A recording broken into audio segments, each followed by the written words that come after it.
Hi guys, I'm going to run through a little example of how to draw kind of a basic landscape.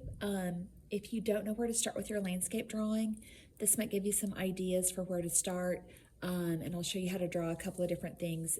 This might be just a starting point, and then you can put your own spin on it and add your own details. So for your landscape, draw in pencil in case you need to erase. I'm using kind of a dark pencil so it'll show up a little bit. So I'm going to start out just by sketching out a horizon line. And I have a landscape already. Earth, sky, horizon line, okay? So we want to go through those perspective techniques in your notes. So one of the perspective techniques is overlapping. I'm going to start by sketching out a tree. I also attached a link to another YouTube video that I made on drawing a tree. So I'm going to sketch out a tree really quickly right here. Just doing kind of a quick sketch to get you started. And then I would want to erase where my tree overlaps the horizon line. But overlapping is one of those perspective techniques, right? Overlapping. So I've got overlapping going on right here. I'm going to run over to my desk and grab an eraser real quick.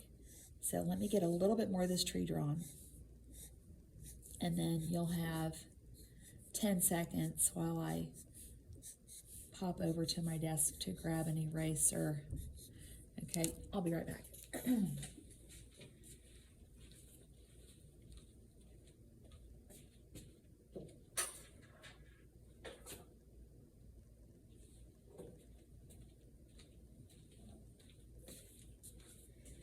Okay, and I'm back.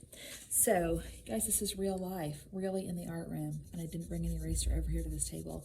So I'll erase that overlap, so you wouldn't want to see the horizon line through the tree. You can make your landscape whatever season you want it to be. I'm not going to make a winter landscape. I'm going to make mine some summer or spring or some season when there are leaves on the trees. And I'm just going to sketch out where those leaves would be. So I've already got overlapping. Placement is another one of those techniques.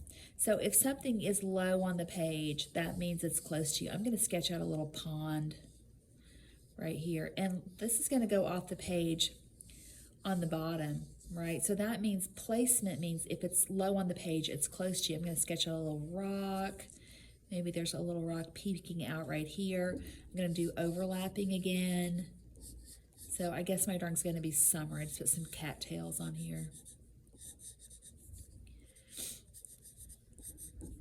And then maybe some little grass growing along the edge. So there's my pond.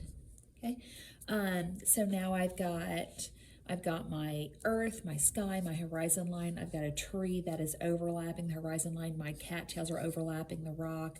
The tree is overlapping the rock. I would want to come back in here and add my bark texture, maybe some grass growing up beside the tree. I'm going to show converging parallel lines. So converging parallel lines means that as parallel lines get farther away, they get closer together.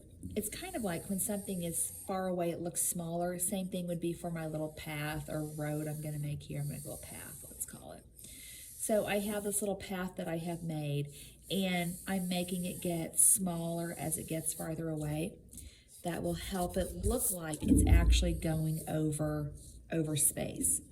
I'm going to put some hills in the background, and look, here's overlapping again because the hills are overlapping each other. The hills are overlapping the sky. The tree is overlapping the hills.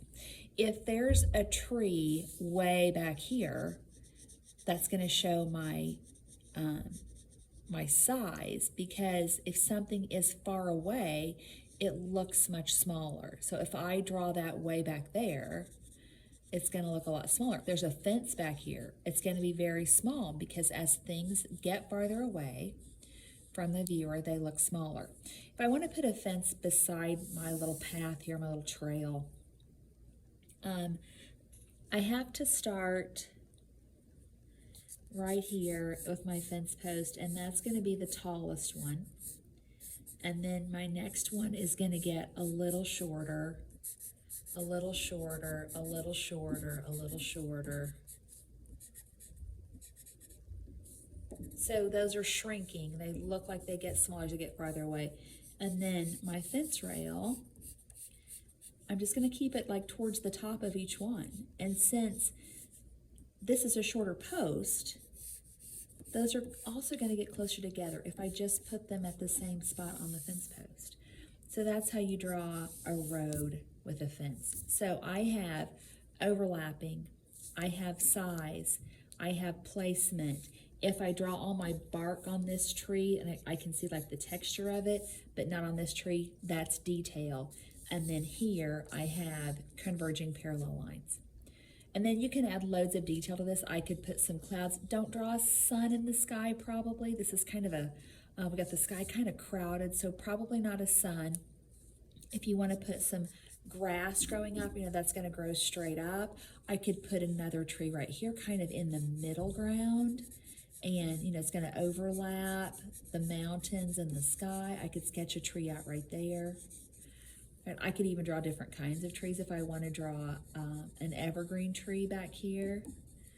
You know, those kind of trees exist year-round. I could draw a tree like that.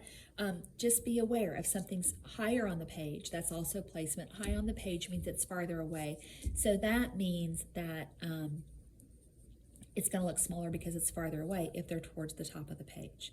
So here are some ideas just for a basic landscape, but you can draw your landscape however you want it to look, but you can still use these ideas in any landscape you draw.